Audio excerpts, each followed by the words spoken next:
The air over Glastonbury Mountain drops 10 degrees in the space of a single footstep. The hiker's compass needle spins, settles, spins again, pointing at nothing that makes sense. Medium, somewhere below the tree line, a dog stops walking and refuses to go further, hackles raised at an empty trail. This is southwestern Vermont, a cluster of dense forest and old logging roads folded between the towns of Bennington and Woodford. Locals call the wooded triangle formed by these hills the Bennington Triangle, a name coined by Vermont folklorist and broadcaster Joseph A. Citro decades after the events that made it famous. The physical record here is thin, and that thinness is part of the story. Between 1945 and 1950, 5 people vanished from this same stretch of forest, and in most of those cases, searchers recovered almost nothing: no blood, no torn clothing snagged on branches. In the first case, the only physical trace left behind was a single unspent rifle cartridge, found near a place called Hell Hollow Brook. The native Abenaki people who lived in this region long before European settlers arrived reportedly avoided Glastonbury Mountain. Local legend holds the ground itself was considered wrong, unfit for houses or travel. ND itself was considered wrong, unfit for houses or travel. What survives is the pattern of avoidance, passed down as story, and the fact that white settlers who tried to build a life on the mountain largely failed. Glastonbury was incorporated as a town, then quietly deincorporated in 1937, its population having dwindled to almost nothing. The first disappearance came on November 12, 1945, mid-Dye Rivers. An experienced 74-year-old woodsman was guiding 4 hunters through Bickford Hollow. He went ahead of the group, promising to be back for lunch. He never returned. Search parties swelled to include hundreds of civilians and soldiers from Fort Devens. Snow began to fall within the week, and the search was called off. The town went quiet for a year, then it happened again. On December 1, 1946, 18-year-old Paula Jean Weldon finished her shift in the Bennington College dining hall and returned to Dewey House, the dormitory she shared with her roommate, Elizabeth Johnson. Weldon was a sophomore majoring in art, though she'd grown restless with it and had started drifting toward botany instead. She told Johnson she was going to take a break and go for a walk. She left in jeans, sneakers, and a red parka, clothing fine for the afternoon and useless for the cold. That would settle in after dark. A local contractor gave her a ride partway to the long trail. Other hikers saw her along the path, one of them warning her the trail ran long and her shoes weren't built for it. Around 4 o'clock, a man reported the last confirmed sighting, Weldon, asking how much farther the trail went. The sun set an hour later. It began to snow. Her roommate assumed she was studying late in the library and didn't raise the alarm until morning. By then Weldon had been gone for more than 12 hours. The search that followed involved more than 1,000 volunteers, aircraft, and a $5,000 reward. It turned up nothing. The mishandling of the case drew enough public criticism that it directly led to the founding of the Vermont State Police the following year. 3 years passed.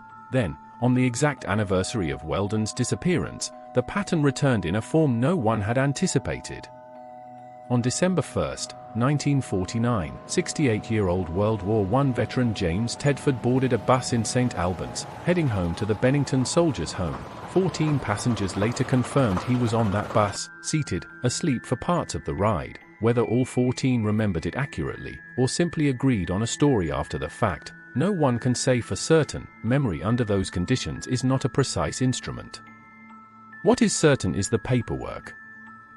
When the bus reached Bennington, his seat was empty, his suitcase remained in the overhead rack, his timetable, folded open, sat on the seat beside where he had been sitting. No driver recalled a stop where he might have slipped away unnoticed. The following year brought 2 more cases, and the second would become the strangest of all. In October 1950, an 8-year-old boy named Paul Jepson vanished from a dump where his mother had left him briefly in the family truck. Wearing a bright red jacket, search dogs picked up his scent along the road. Then, at one specific point, the trail simply stopped, not faded, not scattered, stopped, as though the boy had been lifted straight up off the ground. It's the same refusal from the opening. An animal that won't cross a line, something in it consents and we can't.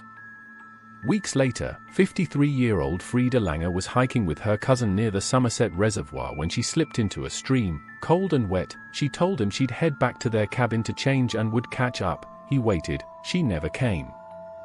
This time, the search that followed would end differently than the others, and what it found raised more questions than it answered. Search teams combed the area for days, they found nothing. 7 months later, in May of 1951, Langer's body was discovered in an open, cleared field, terrain that multiple search coordinators later stated, on record, they had personally walked and searched during the original effort, not once, but repeatedly. A coroner attributed her death to exposure, consistent with someone lost in freezing terrain, unable to find shelter before the cold took her. That explanation accounts for the death, it does not account for the field. Trained searchers, working a methodical grid rather than a rumor, maintained there had been nothing there to find, and then, 7 months on, there was a body in plain sight. Whether that reflects some genuine anomaly in how the search was conducted, or simply the ordinary human limits of covering rough ground on foot, remains an open argument among the people who have studied the case files closest. No one has closed it either way.